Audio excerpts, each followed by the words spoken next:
Okay. करणार आहे आता. ओके. ठीक आहे. ठीक आहे, चालेल.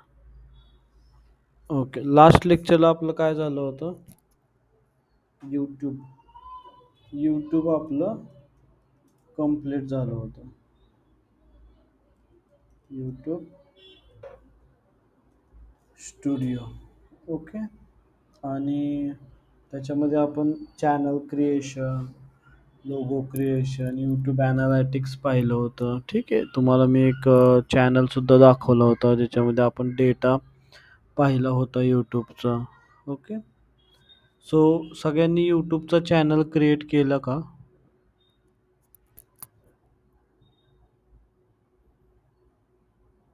सर. हो सर. ओके.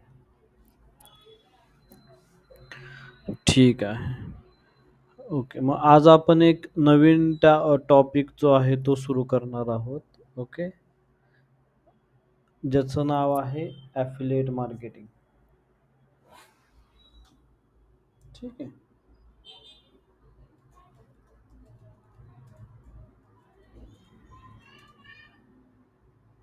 ॲफिलिएट मार्केट. ओके. काय असतं ॲफिलिएट मार्केटिंग?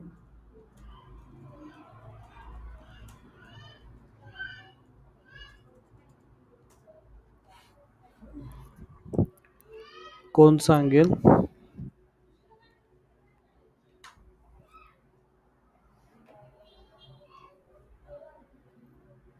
ॲफिलिएट मार्केटिंग काय असतं? नाव ऐकले? सर्वांनी नाव ऐकले? ॲफिलिएट मार्केटिंग. कोणीच नाव नाही ऐकलं?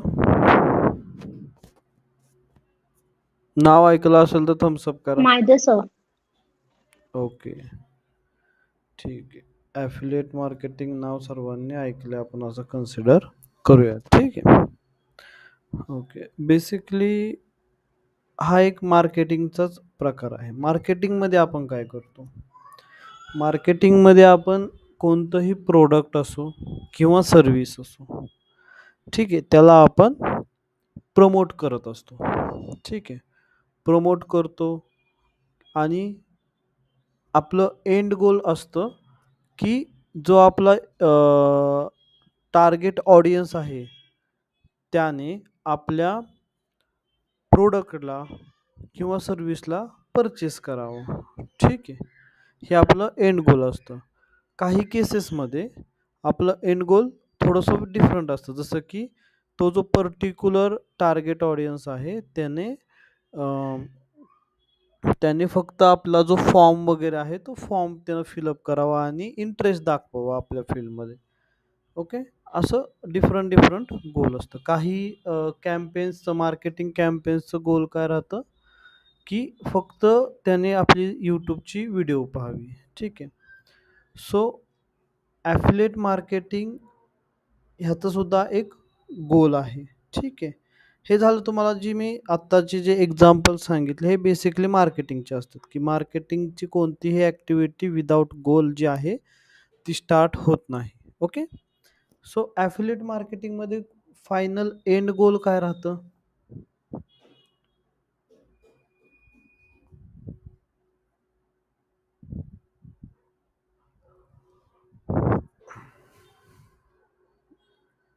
ओके.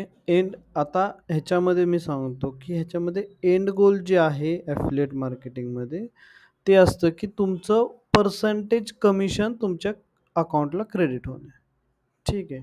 आणि त्याच्या आधीची जी स्टेप आहे त्या स्टेपमध्ये मार्केटिंगचे सगळे गोल्स असतात. म्हणजे तुम्हाला जी थर्ड पार्टी आहे किंवा जी ज्याच्यावरती ज्या प्लॅटफॉर्मवरून तुम्ही ॲफिलिएट मार्केटिंग करता त्यांचे गोल्स वेगवेगळे असू शकतात. जसं की ॲप्लिकेशन इन्स्टॉल करून घेणे, व्हिडिओचे व्ह्यूज वाढवणे, प्रोडक्ट ॲक्च्युअलमध्ये परचेस करायला लावणे, सर्व्हिस परचेस करायला लावणे, लीड जनरेशन फॉर्म फिलअप करून घेणे. सो त्यांचं गोल वेगवेगळे राहतं आणि आपलं गोल राहतं जे काही त्यांचं मार्केटिंग गोल आहे ते आपण एक्झिक्यूट करायचं आणि एक्झिक्यूट केल्यानंतर आपलं जे फायनल कमिशन आहे, ते कमिशन आपल्या अकाउंटला जमा होणं. हे आपलं फायनल गोल राहतं. ओके. सो ॲफिलिएट मार्केटिंग म्हणजे काय? पहिला विषय. ठीक आहे. कोणतंही प्रोडक्ट असू द्यात किंवा सर्व्हिस असू द्यात, ती कोणाच्या तरी बिहाफमध्ये त्याला आपले सोर्सेस वापरून प्रमोट करणे. ओके. हे म्हणजे ॲफिलिएट मार्केटिंग आहे. ओके. आता ॲफिलिएट मार्केटिंग काय असतं हे तर सगळ्यांना समजलं, की एखाद्याची सर्व्हिस, एखाद्या ऑर्गनायझेशनची सर्व्हिस किंवा प्रॉडक्ट प्रमोट करणे आपले सोर्सेस वापरून. ओके. जर ॲफिलिएट मार्केटिंग समजलं असेल तर थम्स अप करा.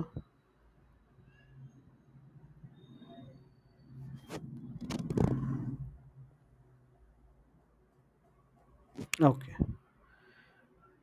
ठीक आहे. म्हणजे ॲफिलिएट मार्केटिंग सगळ्यांना समजलं, की थर्ड पार्टीचे प्रॉडक्ट सर्व्हिस दुसऱ्याचे राहणार. ते आपण फक्त प्रमोट करायचे. सपोज जर तुमच्याकडे Instagramचं अकाउंट आहे, सपोज तुमच्याकडे YouTube चॅनल आहे, स्वतःची वेबसाईट आहे. सो तुमच्याकडे स्वतःचे सोर्सेस आहेत. तुमच्याकडे WhatsApp आहे, WhatsAppवरती कॉन्टॅक्ट्स आहेत. ठीक आहे. सो सोर्सेस स्वतःचे वापरायचे, पण प्रॉडक्ट दुसऱ्याचं, सर्व्हिस दुसऱ्याची. ती प्रमोट करायची तुमच्या कॉन्टॅक्ट, तुमच्या नेटवर्कमध्ये प्रमोट करायची आणि तिथून लोकांना कन्व्हर्ट करायचं. एकदा का सर्व्हिस लोकांनी ती बाय केली, की तुमचा एक कट मिळतो तुम्हाला. ओके. तो कट म्हणजे तुमचं ॲफिलिएटचं कमिशन राहतं. Okay. Okay. Before going into the online, पहिल्यांदा आपण हे डिस्कस करूया, की ऑफलाईनमध्ये आपल्या रिअल लाईफमध्ये ॲफिलिएट मार्केटिंगचे एक्झाम्पल्स. ओके. कोण सांगू शकेल? ऑनलाईनचं तर पाहूयातच. पण ऑफलाईनचे ॲफिलिएट मार्केटिंगचे एक्झाम्पल्स काय आहेत? कोणाला आठवतंय? कुठे तुम्ही पाहिले अशा पद्धतीचं? की एक सर्व्हिस आहे, प्रॉडक्ट आहे. ती एक जण कुठेतरी प्रमोट करतोय, सेल करतोय आणि त्यातून कमिशन घेतोय. कुठे पाहिले?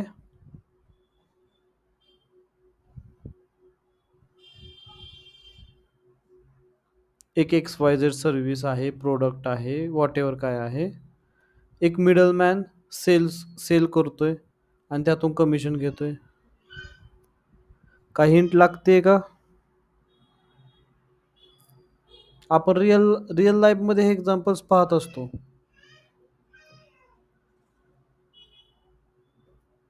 कोणाकडेच एकही एक्झाम्पल नाहीये?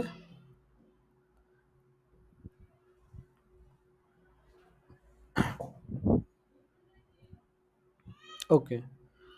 मी सांगतो. आपण घर बाय किंवा रेंट करतो, बरोबर? ओके. सो मधी कोण असतो एका ओनरकडून घर बाय किंवा रेंट करण्यासाठी? ब्रोकर. ब्रोकर. करेक्ट. त्याचं काम काय असतं? कोण विशाल? त्याचं काम काय राहतं ब्रोकरचं? तो मिडलमन असतो सर. हां. तो काय करतो? त्याच्यापर्यंत एक रिक्वायरमेंट येते कुठून तरी, की कोणाला तरी XYZ पर्सनला घर पाहिजे, फ्लॅट पाहिजे सोबत आणि त्याच्याकडे सोर्सेस राहतात. त्याचं नेटवर्क असतं, की अमुक-अमुक बिल्डर आहे किंवा ओनर आहे. त्यांचा फ्लॅट रेंटवरती द्यायचा आहे किंवा फ्लॅट विकायचा आहे. ठीक आहे. सो तो त्या 2 पर्सनची नीड जी आहे, ती फुलफिल करतो. म्हणजे काय करतो, ज्याला घर पाहिजे, सपोज आपण रेंटचं एक्झाम्पल घेऊ. एखाद्याला घर पाहिजे 1 BHK पुण्याच्या स्वारगेट एरियामध्ये. सो तो एखादा पर्सन शोधतो, की ज्याला घर पाहिजे आणि त्याच्याकडे ओनर्सचे सगळे कॉन्टॅक्ट्स वगैरे राहतात. त्याला माहीत असतं, की कुठे घर आहे. ठीक आहे. सो तो त्या व्यक्तीला ते घर, फ्लॅट दाखवतो आणि त्याचा रेंट सपोज असेल ₹15,000 ₹15,000 ठीक आहे. सो तो ब्रोकर काय म्हणतो, जो रेंटवरती घेणार आहे ते, त्याला सपोज ते फ्लॅट आवडला. तो म्हणतो, की माझं जे कमिशन आहे किंवा माझं जे ब्रोकरेज आहे ते राहील 1 महिन्याचा रेंट म्हणजे ₹15,000 त्याला ब्रोकरला द्यावे लागतील. ठीक आहे. सो इथे काय झालं? सर प्रॉडक्ट कोणाचं तरी दुसराच युजर आहे. ठीक आहे. ओनर दुसराच आहे. त्याला एक भाडेकरू मिळवून देणे हे ब्रोकरने काम केलं. म्हणजे थोडक्यात त्याचा सेल केला आणि मधलं आपलं कमिशन घेतलं एका महिन्याचं रेंट जे की ₹15,000 आहे. ठीक आहे. सो ब्रोकरेजचा जो बिझनेस आहे तो असा चालतो आणि हा रिअल लाईफमधलं आपलं एक प्रकारचं ॲफिलिएट मार्केटिंगच आहे. ठीक आहे. तुम्हाला तुमचे नेटवर्क्स, तुम्हाला तुमचे सोर्सेस वापरून सेल्स करून आणायचा असतो आणि मधलं कमिशन जे आहे ते तुम्हाला मिळतं. ठीक आहे. अजून एखादं जर एक्झाम्पल सांगायचं म्हणलं तर कोण सांगू शकेल का? रिअल लाईफमधलं समजलं कसं ॲफिलिएट मार्केटिंग काम करतं रिअल लाईफमध्ये? समजलं असेल तर थम्स अप करा. आपण दुसऱ्या एक्झाम्पलकडे जाऊयात.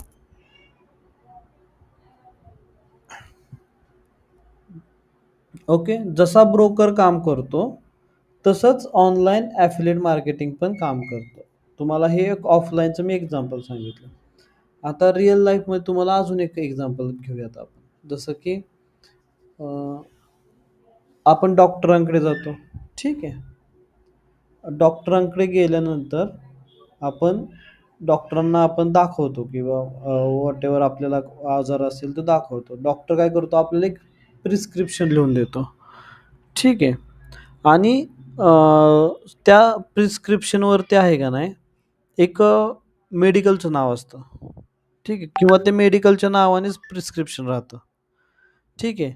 वरती मेडिकलचं नाव, ॲड्रेस वगैरे असते सगळं आणि तिथं त्या डॉक्टरचं नाव असते, डॉक्टरची सही असते, पण तिथं मेडिकलचं पण नाव असते. ओके. आणि जेव्हा डॉक्टर आपल्याला ते प्रिस्क्रिप्शन देतो, तेव्हा आपण काय कन्सिडर करतो, की ह्या मेडिकलमधूनच घेतलं पाहिजे. म्हणजे इथंच ते जे डॉक्टरांनी औषध दिलं ते अवेलेबल असेल. आणि काही केसेसमध्ये डॉक्टरसुद्धा असं सांगतात, की हे मेडिसिन इथे तुम्हाला अवेलेबल असतील. ठीक आहे. मग त्या केसमध्ये काय होतं, की आपण जातो डॉक्टराकडून ते प्रिस्क्रिप्शन घेतो आणि जनरली मेडिकल आसपासच असतं शेजारी. तिथे जातो. मेडिकलमधून आपण औषध घेतो आणि घरी जातो. ओके. आपला समज काय होतो, की जे डॉक्टरांनी सांगितलेलं औषध आहे ते त्या मेडिकलमध्ये मिळतंय. ओके. बट बॅक एंडला काय असतंय? प्रत्येक प्रिस्क्रिप्शन मागे डॉक्टरचा त्या मेडिसिनवरती एक कट ठरलेला असतो. तो कट असतो 10%, 5% ओके. सो सपोज युजर आला आणि सपोज पेशंट आला, त्याने डॉक्टरांना दाखवलं आणि तो मेडिकलमध्ये गेला. तिथून त्यानं ₹500 ची औषधं घेतली. डॉक्टरांची फी ₹100. त्यानं ₹100 डॉक्टरांना दिले आणि जाऊन ₹500 ची मेडिकल घेतली. ह्या केसमध्ये डॉक्टरांनी त्या पेशंटपासून किती कमवले? सपोज 10% त्याचं कट असेल डॉक्टरचं, तर 500 वरती 10% म्हणजे अराउंड ₹50 ₹50. हां, अराउंड ₹50 त्याने मेडिकलमधून कमवले आणि ₹100 त्याची स्वतःची फी म्हणजे एका पेशंटकडून डॉक्टरने कमवले ₹150. ठीक आहे. आता ह्या केसमधले जे ₹50 आहेत ना, ते डॉक्टरचं ॲफिलिएट कमिशन आहे. जे मेडिकलवाला त्यांना देतो. मेडिकलवाल्याला डायरेक्ट म्हणजे फुटफॉल्स ज्याला आपण म्हणतो, की डायरेक्ट मेडिकलवाल्याला गिराईक मिळतंय आणि डॉक्टरला फक्त एका इनडायरेक्ट वेनं तो डॉक्टर रेफरच करतो त्या पेशंटला. सो त्याचा कट मेडिकल भाषेमध्ये ह्याला कट असं म्हणतात. सो तो कट त्या डॉक्टरला मिळतो. हे एक रिअल लाईफमधलं ॲफिलिएट मार्केटिंगचंच एक्झाम्पल आहे. डॉक्टरचा स्वतःचा active income ₹100 but affiliate marketing through डॉक्टरने कमवले ₹50. ठीक आहे. मेडिकल फील्डमध्ये अजून एका ठिकाणी ही गोष्ट चालते ती म्हणजे की रेफरन्स देणे. सपोज आपलं छोटंसं क्लिनिक आहे एखाद्या डॉक्टरचं आणि जिथे सपोज एखादी सर्जरी असेल, ओके. सपोज नी नी सर्जरी गुडघ्याची सर्जरी आहे. ठीक आहे.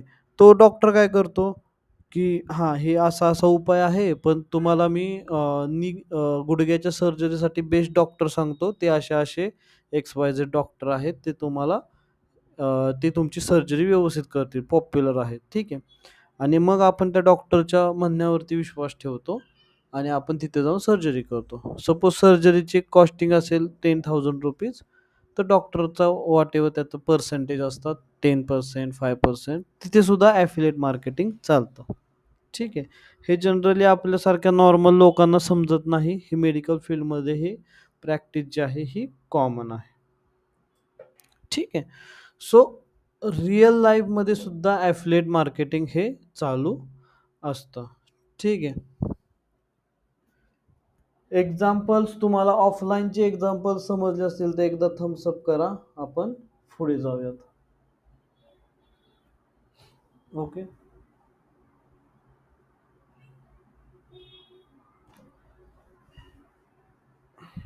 ठीक आहे. कोणाला अजून एक्झाम्पल एखादं ॲड ऑन करायचं आहे का इथे?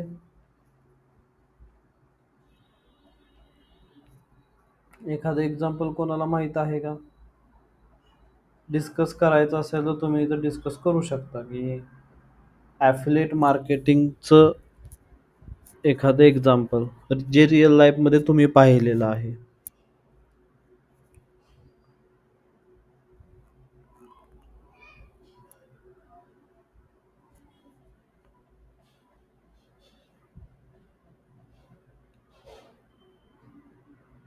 ओके. अजून एक आपण ऑफलाईनचं एक्झाम्पल घेऊया, म्हणजे तुम्हाला आयडिया क्लिअर होईल. ओके. केक शॉपी सगळ्यांना माहिती आहे केक शॉपी?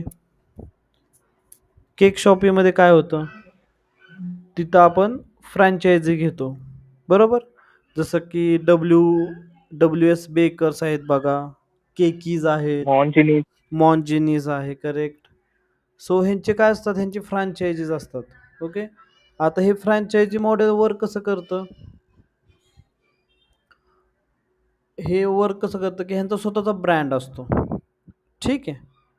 ब्रँड जसं की केकीज हा ब्रँड आला, मॉन्जिनियस हा ब्रँड आला आणि WS बेकर्स हा ब्रँड आला. ओके. सो एंड युजरला माहिती आहे, की हा ब्रँड आहे अशा-अशा पद्धतीनं. ठीक आहे. बट त्याची कुणीतरी फ्रँचायझी घेतलेली असते. तुमच्या एरियात जे काही WS बेकर्स किंवा मॉन्जिनियसचे शॉप्स आहेत, ते मॉन्जिनियसवाल्याने डायरेक्ट ओपन केलेले नसतात. त्याची एका मिडलमॅनने फ्रँचायझी घेतलेली असते. थोडीफार इन्व्हेस्टमेंट करून फ्रँचायझी विकत घेतलेली असते. ठीक आहे. आता त्यांचं मॉडेल कसं चालतं? ओके.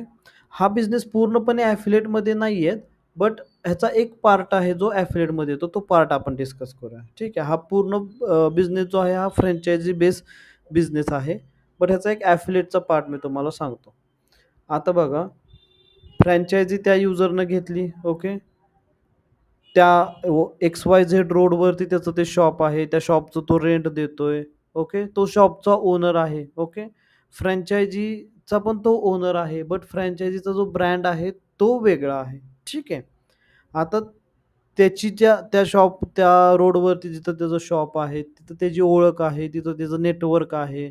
तिथून येणारे-जाणारे जे आहेत, ते त्याचे टार्गेट ऑडियन्स आहेत. ठीक आहे. डिझायर्ड कस्टमर्स आहेत. ठीक आहे. म्हणजे हा त्या शॉप ओनरचं हे सगळं टार्गेट ऑडियन्स आहे. ठीक आहे. त्याचं नेटवर्क आहे हे.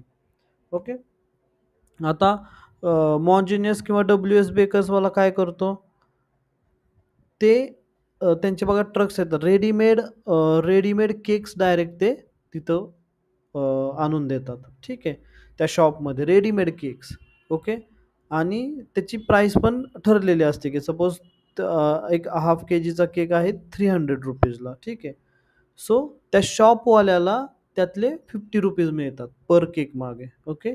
आणि ₹250 जातात त्या केकवाल्याला. सो हा जो पार्ट आहे, की केक रेडीमेड येतो. रेडीमेड केक आल्यानंतर त्याला रेडीमेड केक सेल करायचा. तिथं तो शॉपमध्ये केक बनवत नाही. कंपनीकडून केक येतो. ठीक आहे. सो नेटवर्क कुणाचं वापरलं? त्या शॉपवाल्यानं स्वतःचं नेटवर्क स्वतःचे कॉन्टॅक्ट्स वापरले. ठीक आहे.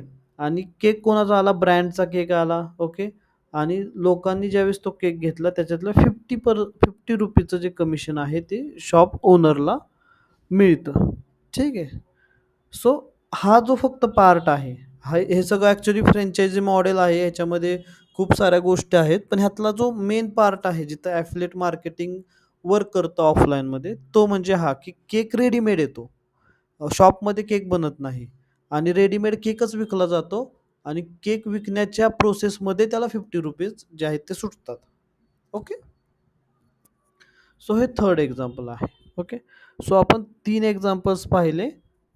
पहिलं एक्झाम्पल कोणतं होतं ॲफिलिएट मार्केटिंगचं? ब्रोकर. ओके. सेकंड एक्झाम्पल होतं doctor. Okay. And third example होतं cake shop. Sorry, brand cake shop इथं म्हणलं पाहिजे. ब्रँड केक शॉप ओनर किंवा फ्रँचायझी केक शॉप ओनर, तुम्ही असं पण म्हणू शकता. ठीक. सो हे तिसरं एक्झाम्पल. असे तुम्हाला प्रत्येक फील्डमध्ये ऑफलाईनचे जे हे आहेत, ऑफलाईन ॲफिलिएट मार्केटिंगचे जे काही हे आहेत ते तुम्हाला एक्झाम्पल्स दिसतील. ठीक आहे. ओके. आता इथे तुम्ही आहे का नाही, इथे तुम्ही एका ठिकाणी कन्फ्यूज होऊ नका फक्त. तो म्हणजे की MLM, ओके, आणि ॲफिलिएट मार्केटिंग ह्याच्यामध्ये फक्त कन्फ्यूज होऊ नका. ते कसं, MLM सगळ्यांना माहिती आहे.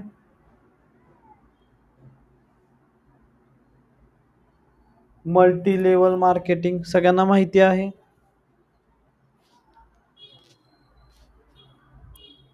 ओके. मल्टी लेवल मार्केटिंग हा एक वेगळा प्रकार आहे आणि ॲफिलिएट मार्केटिंग हा वेगळा प्रकार आहे. कधी-कधी काय होतं, की कन्फ्युजन ह्याच्यामध्ये होतं, की मल्टी लेवल मार्केटिंगमध्ये सुद्धा तुमचा कट असतो. जसं की तुम्ही काही पॉलिसीज किंवा काही प्रॉडक्ट्स येतात बघा, हॉलिडे पॅकेजेस येतात. त्याच्यामध्ये कसं असतं, एकाने एकाला सेल करायचं, त्याला कमिशन मिळतं. त्याच्या खाली त्यानं चेन बनवायची, नेटवर्क मार्केटिंग, ठीक आहे.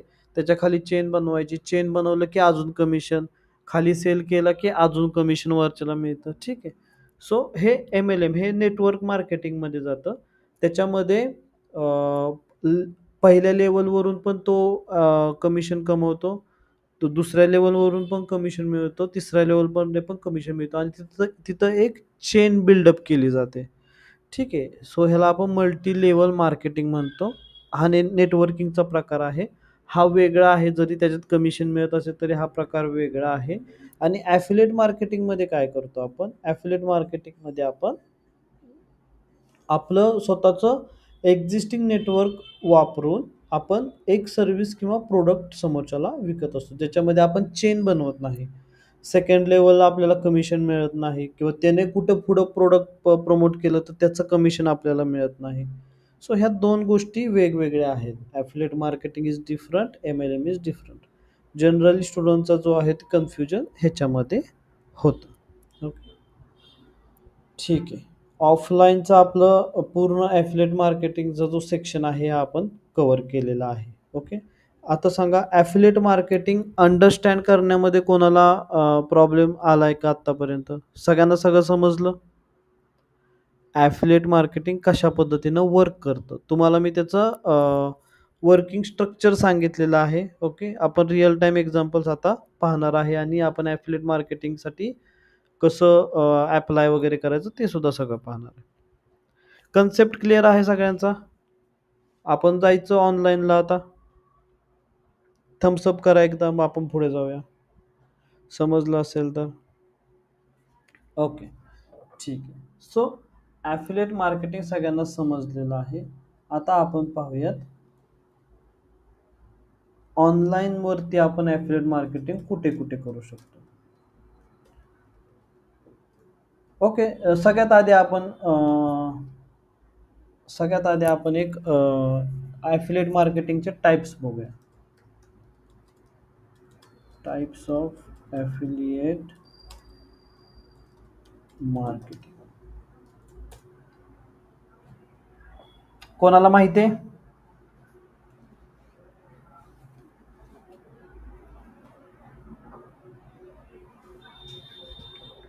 टाइप्स हे पाडलेले आहेत कमिशन बेसवरती. कोणी ऐकलंय का?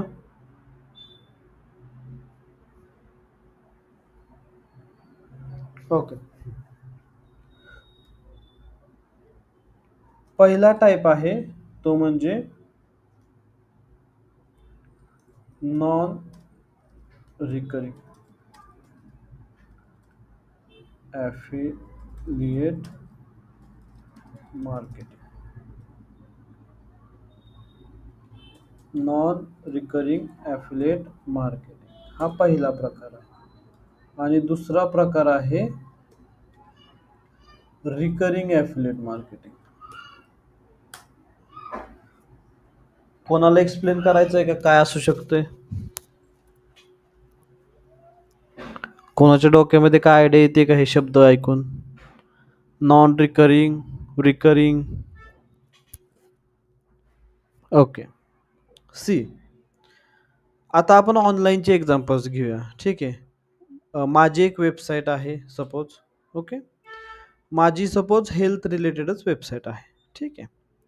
आणि त्याच्यावरती मी विकतोय, मी लोकांना एज्युकेट करतोय की च्यवनप्राश खाण्याचे फायदे. ठीक आहे.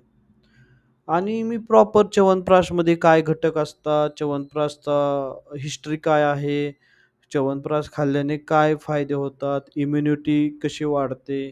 ठीक आहे. सगळं च्यवनप्राशचं प्रॉपर मी इन्ग्रेडियंट्स कसे असतात, कसा बनवला जातो, काय असं सगळी इन्फॉर्मेशन मी माझ्या वेब पेजवरती ॲड केलेले आहेत. च्यवनप्राश रिलेटेड व्हिडिओज ॲड केलेले आहेत, इमेजेस, न्यूट्रिशन्स व्हॅल्यू त्याचे ॲड केलेले आहेत. ठीक आहे.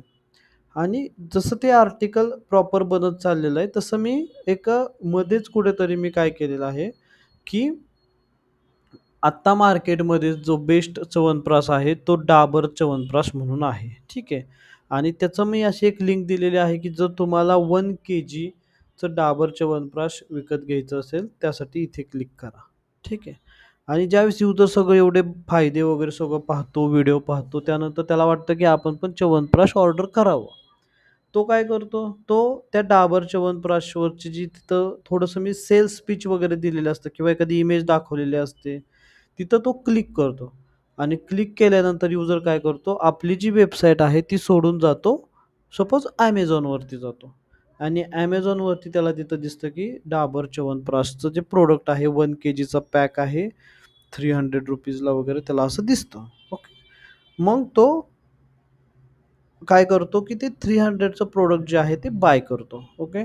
आणि त्याच्यामागे आपल्याला सपोज ₹30 मिळाले. 300चं प्रॉडक्ट त्यानं बाय केलं. आपल्याला ₹30 ॲफिलिएट मार्केटिंगचं कमिशन मिळालं.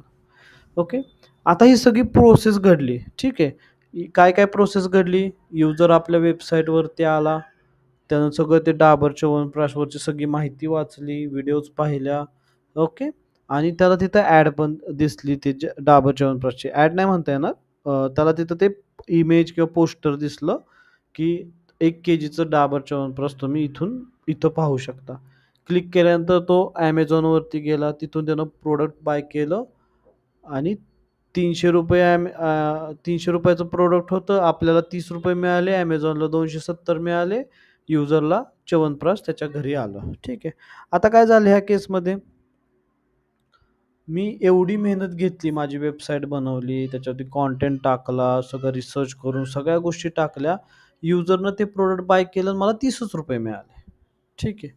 आता ह्या प्रोसेसला काय म्हणतो आपण?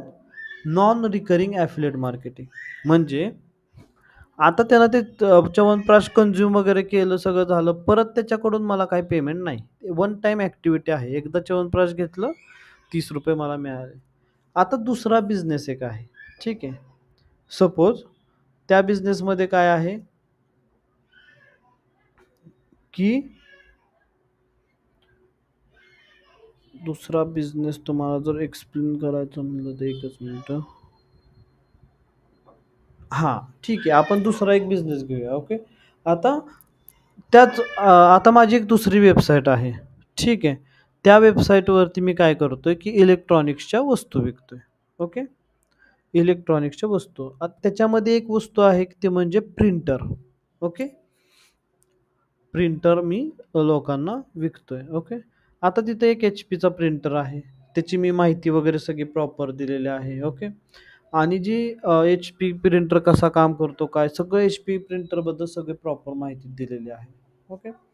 आणि त्या HP प्रिंटरची इमेजेस वगैरे हे ते तिथं पण मी लिहिलेलं आहे, की जर तुम्हाला हा HP प्रिंटर घ्यायचा आहे, सपोज 5,000 चा प्रिंटर आहे. हा घ्यायचा असेल, तर तुम्ही तो इथून घेऊ शकता. ओके. युजरनं क्लिक केली आणि युजर गेला परत Amazonवरती.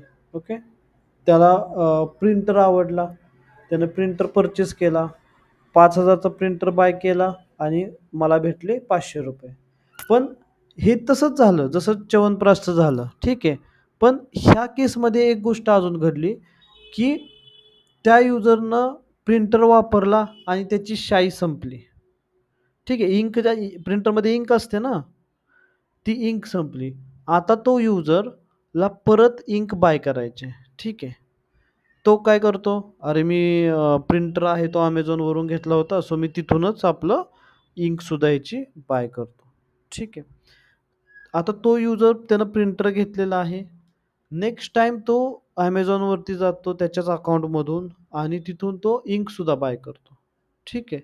त्याच HP सेलरकडून. ठीक आहे. ह्या केसमध्ये काय होतं, की मला पहिल्यांदा ₹5,000 चं प्रिंटर बाय केलं आणि मला ₹500 भेटले, ठीक आहे.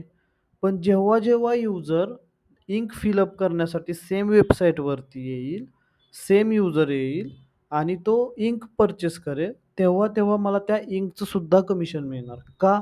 कारण की तो जो कस्टमर आहे, तो मी आणला HPसाठी. सपोज HP वाल्यांची अशी ॲफिलिएट मार्केटिंगची ऑफर आहे, की इंकसुद्धा बाय केली. सपोज इंक आहे ₹500 ची, तर त्या ₹500 मध्ये सुद्धा मला ₹50 मिळणार. ओके. सो जेव्हा-जेव्हा तो युजर येईल, इंक बाय करेल, तेव्हा-तेव्हा मला पैसे माझे सुरू म्हणजे माझी एक सायकल सुरू झाली. सो ह्याला आपण म्हणतो रिकरिंग ॲफिलिएट मार्केटिंग. मेहनत घ्या. एकदाच युजरला पर्चेस करायला हे करा, कन्विन्स करा. त्याच्यानंतर तो जेव्हा-जेव्हा त्या प्रॉडक्टशी रिलेटेड व्हॉटएव्हर पर्चेस करेल त्याचं कमिशनसुद्धा तुम्हाला मिळत राहणार. सो ह्याला म्हणतो आपण रिकरिंग ॲफिलिएट मार्केटिंग. आणि च्यवनप्राशच्या केसमध्ये होतं नॉन रिकरिंग ॲफिलिएट मार्केटिंग. रिकरिंगचं तुम्हाला अजून एक एक्झाम्पल सांगतो. सगळ्यात बेस्ट एक्झाम्पल आहे. ते म्हणजे होस्टिंग. ओके. सपोज आपण होस्टिंग घेतो. होस्टिंग सगळ्यांना माहिती आहे का पहिली गोष्ट? कोणाला होस्टिंग माहीत नाही ते मला एकदा सांगा? म्हणजे म्हणून मी पहिल्यांदा होस्टिंगचं एक्झाम्पल नाही घेतलं. होस्टिंग सगळ्यांना माहिती आहे? कोण आहे का इथे ज्याला होस्टिंग काय असतं हेच माहीत नाहीये?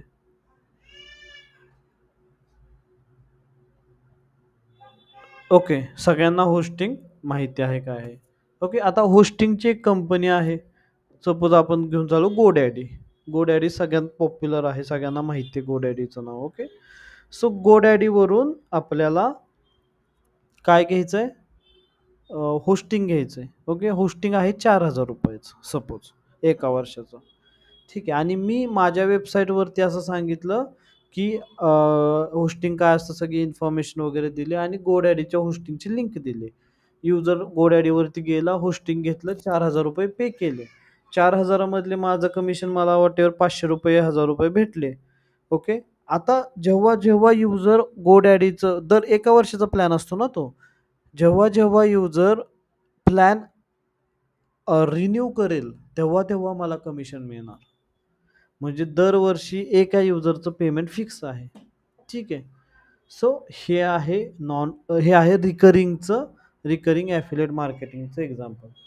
आणि रिकरिंग ॲफिलिएट मार्केटिंग हा एक खूप जबरदस्त असं बिझनेस मॉडेल तुम्ही म्हणू शकता याला.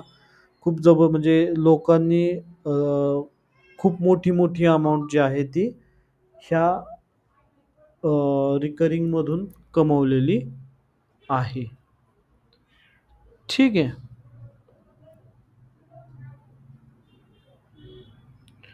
ओके.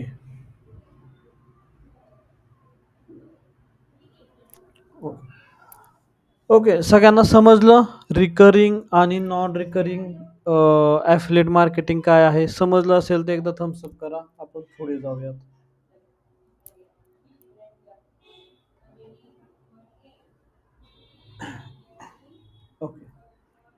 ओके. सो सगळ्यांना रिकरिंग आणि नॉन रिकरिंग समजलेलं आहे. स्क्रीन दिसते माझी?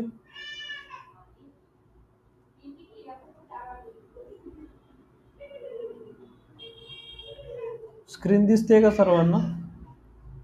हो सर. ओके, ठीक आहे. ॲफिलिएट मार्केटिंगचे काही आपण बेस्ट एक्झाम्पल्स पाहूयात. ओके, ते तुम्हाला मी दाखवतो आता. सगळेजण आपण मोबाईल बघतो. ओके, मोबाईल घ्यायचा असेल तर आपण काय करतो, मोबाईलचे स्पेसिफिकेशन्स वगैरे बघतो. सपोज आता मला एक फोन घ्यायचा आहे. ठीक आहे, मोबाईल फोन 20,000 माझं बजेट आहे. मोबाईल फोन अंडर 20K असं मी टाकतोय. इथे बघा ॲड्स आल्या. ॲमेझॉन, फ्लिपकार्ट, बी बॉम, 91 mobiles, Samsung. Okay, Reliance Digital, Croma, Airtel. प्रत्येकजण मोबाईल शेअर करते. आता इथे एक वेबसाईट आहे बघा, माय स्मार्ट प्राईस. ठीक आहे, सो आपण ही एक वेबसाईट ओपन करूया. परत खाली येऊयात. Okay,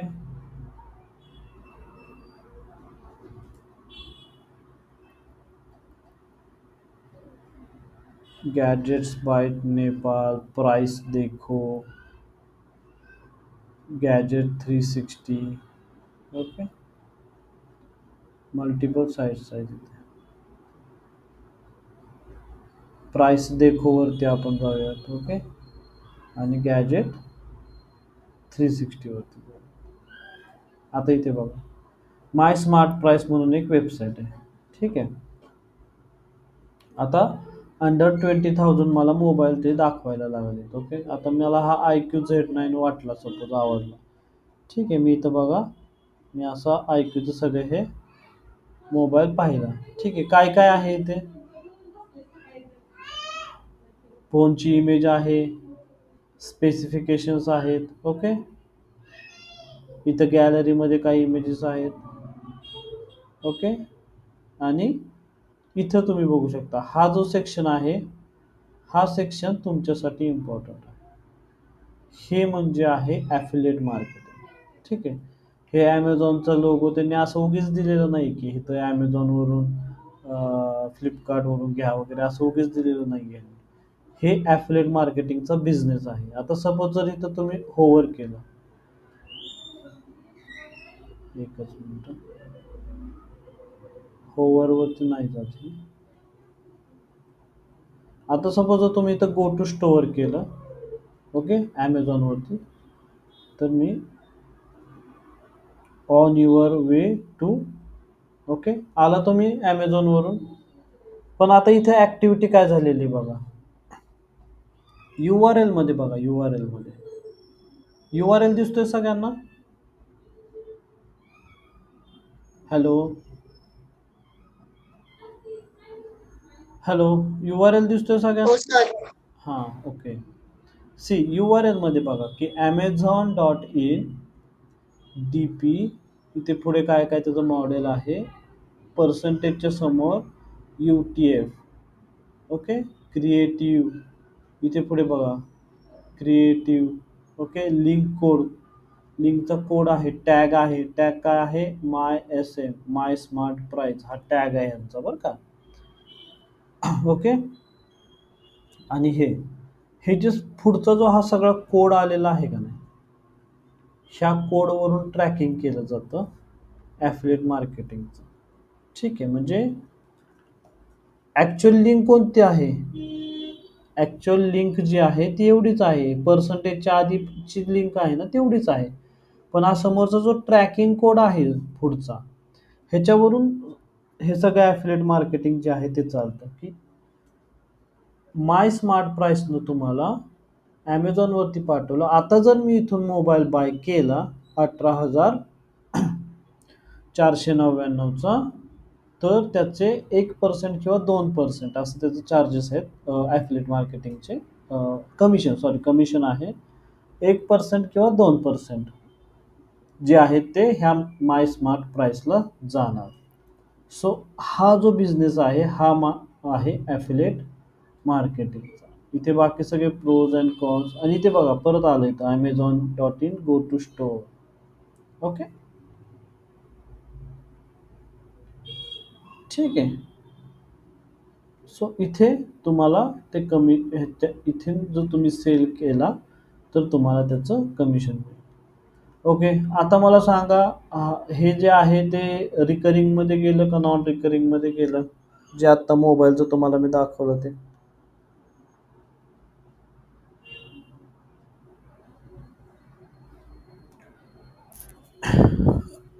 okay. जनरली Amazonचे जे सगळे ॲफिलिएट प्रोग्राम आहे, ह्याला आपण ॲफिलिएट प्रोग्राम म्हणतो.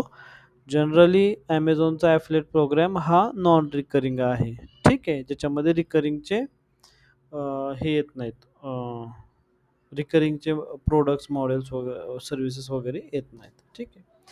रिकरिंगसाठी तुम्हाला बेस्ट एक्झाम्पल्स आहे जसं की होस्टिंग. ओके. सेमरस तर रिकरिंग होता प्लॅटफॉर्म. ठीक आहे. सॉफ्टवेअर्स सॉफ्टवेअर्स वेगवेगळे सॉफ्टवेअर्स असतात. सबस्क्रिप्शन्स वेगवेगळ्या प्लॅटफॉर्मवरचे सबस्क्रिप्शन्स रिकरिंगमध्ये असतात की एकदा का तुम्ही सेल केला तर परत परत तुमच्याकडे युजरने सपोज हे केलं तर सबस्क्रिप्शन घेतलं परत परत रिचार्ज केला तर त्याचं पण कमिशन तुम्हाला मिळतं. स्टॉक मार्केटमध्ये झिरोदा माहीत असेल तुम्हाला. झिरोदा स्टॉक मार्केटमध्ये त्यांचं रिकरिंग आहे. म्हणजे एकदा का तुम्ही युजर दिला झिरोदाला म्हणजे कस्टमर दिला एकदा तर त्याच्यानंतर सपोज त्या युजरनं म्हणजे ब्रोकरेज जे आहे सपोज 2% ब्रोकरेज राहतं ना कोणतंही स्टॉक मार्केटवरती शेअर बाय सेल केला तर. सपोज ₹100 सेल केला, ₹100 त्यानं ट्रान्झॅक्शन केलं युजरनं. 2% त्याचे सपोज धरून चला. ओके. ₹2 सपोज झिरोदाला मिळणार असेल तर त्या ₹2चे 10% म्हणजे आय थिंक 0.20 सेंट समथिंग काहीतरी आहे. समथिंग 20 पैसा समथिंग. तर तेवढे तुम्हाला क्रेडिट होणार दरवेळेस. म्हणजे आता लोकं स्टॉक मार्केटवरती लाखो, हजारोमध्ये पण ट्रेडिंग करतात ना. तर त्या दरवेळेस तुम्हाला थोडं कमिशन जे आहे ते मिळणार. ते रिकरिंगमध्ये जातं. ओके. सो हे अशा पद्धतीनं आहे. अजून दुसऱ्या साईटवरती बघूयात कुठे आहे का? इथे price देखोवरती Xiaomiचा Redmi Note 9X 9 Pro Max आहे. ठीक आहे. आता इथे बघा फ्लिपकार्ट. ओके. Flipkart, Amazon. ठीक आहे. आउट ऑफ स्टॉक आहे, इन स्टॉक आहे. ठीक आहे. इथे बघायचं इथे तुम्हाला समजेल खाली इथे खाली जी लिंक येते का नाही ह्याच्यावरती होवर केल्यानंतर त्याच्यावरून तुम्ही ओळखून जाऊ शकता की ती जी लिंक आहे ती ॲफिलिएटची आहे का कसली आहे. ठीक आहे. पर्सेंटेजच्या समोर एवढा मोठा जो ट्रॅकिंगचा कोड आलेला आहे त्याच्यावरून तुम्ही ओळखू शकता. ठीक आहे. इथे गॅजेट 360 आहे. ओके. गॅजेट 360 मध्ये पण बघा फ्लिपकार्ट, Amazon. ओके. सो ह्या सगळ्या वेबसाईट ज्या आहेत ह्यांचं जे ब्रेड अँड बटर तुम्ही जे म्हणू शकता ते मेनली ॲफिलिएट मार्केटिंगच आहे. सोबत ॲड्स वगैरे पण आहेत. ओके. सो ॲफिलिएट मार्केटिंगवरून ह्या सगळ्या वेबसाईट ज्या आहेत त्या खूप चांगल्या पद्धतीनं पैसे कमवतात. ओके. कोणाला काय डाऊट आहे का ह्याच्यामध्ये?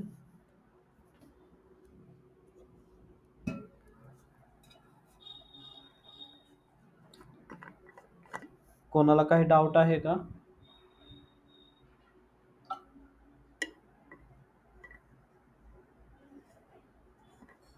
नाही. ओके.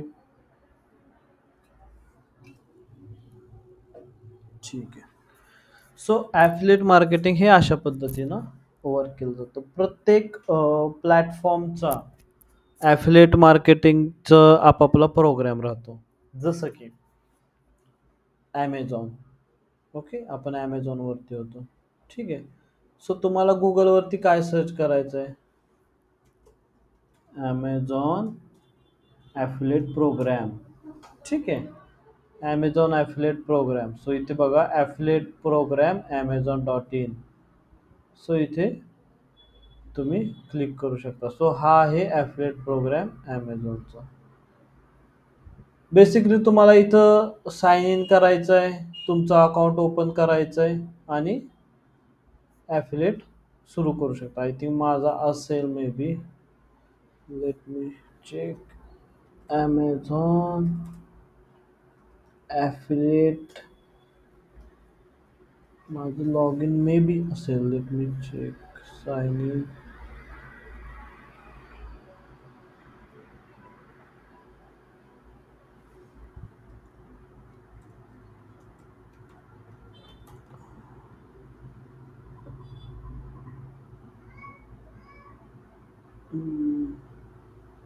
कंट्री कोड चुकीचा गेला आहे.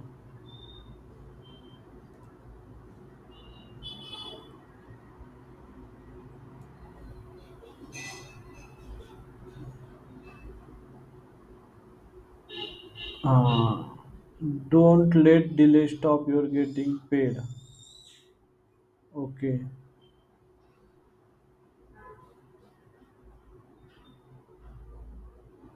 अर्निंग रिपोर्ट पाहूयात. सी ॲमेझॉनवरून लास्ट इयर लाईफ टाईम आहे का?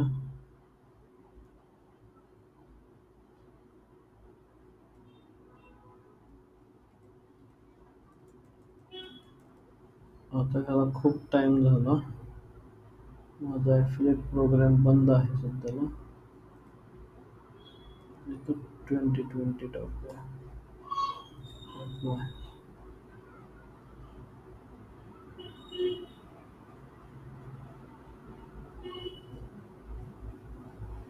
मोर दॅन ऑर इक्वल टू म्हणजे 22. ठीक आहे. Last 1 year. लास्ट इयरचा आपण पाहूया तिथे. सी टोटल 31 क्लिक्स आल्या. Okay. Plum green tea oil Kingston lotus herbal. Okay. So इथून जे अर्निंग आहे ते 62 रुपीजचं झालेलं आहे. सो हा हा आहे ॲमेझॉनचा. ॲमेझॉन असोसिएटिव्ह त्याला म्हणतात ते. Amazon affiliate program. ओके. आता सपोज जर तुम्ही ॲमेझॉनवरती गेला. नेक्स्ट टॅबमध्ये मी जातो. ॲमेझॉनवरती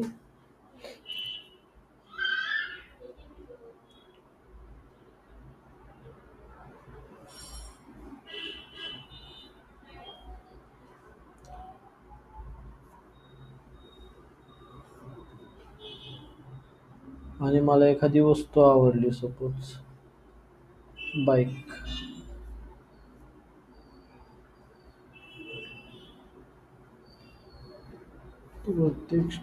ओके. सी आता ही बाईक आहे 99,000ची आणि मला ह्याची ॲफिलिएट लिंक बनवायची. सो गेट अ लिंकवरती मी क्लिक करणार. ओके. आणि ही लिंक जी मला मिळाली ही लिंक सिम्पली मी युजरला पाठवून देणार. आता ह्या लिंकवरती तुम्ही क्लिक करून गेला की ती गाडी ओपन होईल आणि जर तुम्ही बाय केलं तर ते 99,000चं त्याचे वॉटेवर काय पर्सेंटेज असतील ते पर्सेंटेज मला मिळणार. सो हे अशा पद्धतीनं ॲफिलिएट प्रोग्राम जो आहे तो काम करतो. ही अशा पद्धतीची शॉर्ट लिंक जी आहे ती तयार होते. ठीक आहे. असे ॲफिलिएटचे जे प्रोग्राम्स आहेत ते प्रत्येक प्लॅटफॉर्मचे राहतात. जसं की Hostinger affiliate program. Hostinger affiliate program.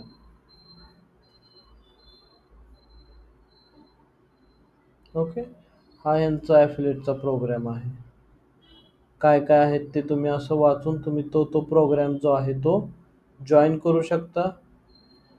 Okay. गोडॅडीचा पण आहे. असे गोडॅडीचा आय थिंक मला माहिती नाही बरं का. गोडॅडी ॲफिलिएट प्रोग्राम आहे का नाही एकदा बघूयात. आहे गोडॅडीचा पण आहे बघा affiliate program. Earn cash from sales when you promote GoDaddy on your site. Okay. परत जे तुम्हाला मी झिरोदाचं सांगितलं ते झिरोदा पण तुम्ही बघून घ्या. झिरोदा हा एक ट्रेडिंग प्लॅटफॉर्म आहे. इन्व्हेस्टिंग प्लॅटफॉर्म किंवा ट्रेडिंग प्लॅटफॉर्म म्हणू शकता तुम्ही. प्रत्येक असे जे मोठमोठे कंपनीज आहेत त्यांचा ॲफिलिएट प्रोग्राम जो आहे तो असतो. इथे बघा सुरुवातीला तुम्ही जॉईन करून दिलं तर 300 पॉईंट्स तुम्हाला मिळत आहेत आणि सिम्पली तुम्हाला इथं तुमचा आय डी टाकायचा आणि शेअर करायचं आहे. ठीक आहे. यांचं असं आहे. ओके. आता नेक्स्ट तो कमिशन बघायचा असेल तर Amazon affiliate programme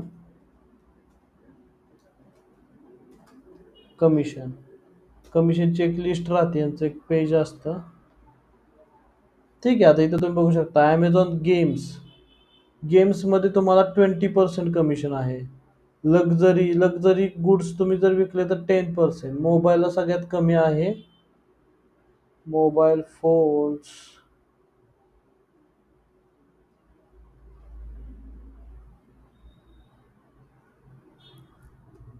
physical video games Amazon fire tablet device Kindle device. Okay. Mobile फोनचे तर दिलं नाही का यांनी.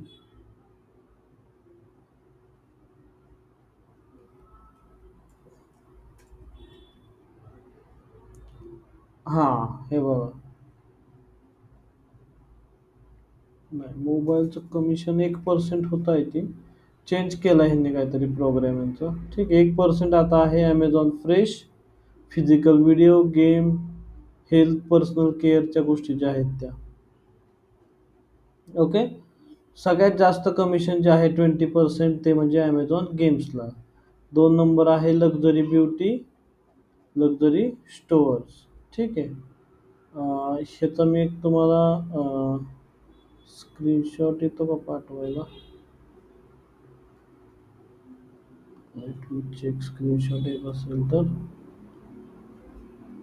स्क्रीनशॉट तुम्हाला पाठवतो.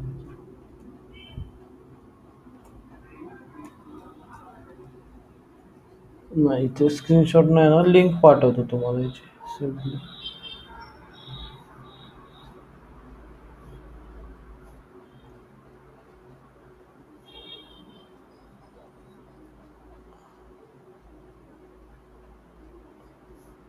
ओके. तुम्ही ह्याचे चार्जेस वगैरे जे आहेत ते बघू शकता. ठीक आहे. सो हे अशा पद्धतीनं काम करतात. आता ॲफिलिएट प्रोग्राम तुम्ही कुठे कुठे प्रमोट करू शकता. व्हॉट्सॲप आहे.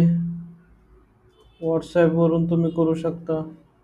SMS वेबसाईटचं तर तुम्हाला दाखवलंच मी. Website YouTube channel Instagram. Okay.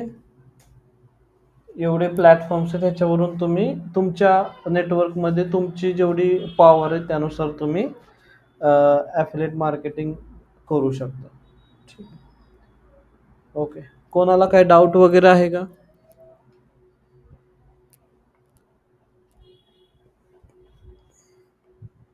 सगळं समजलं असेल तर एकदा थम्सअप करा. प्रत्येकानं ॲफिलिएट प्रोग्राम्स जॉईन करा. समजलंय का सगळ्यांना. समजलं असेल तर थम्सअप करा. डाऊट असेल तर डाऊट विचारा. डाऊट आहे का कुणाला काय ह्याच्यामध्ये.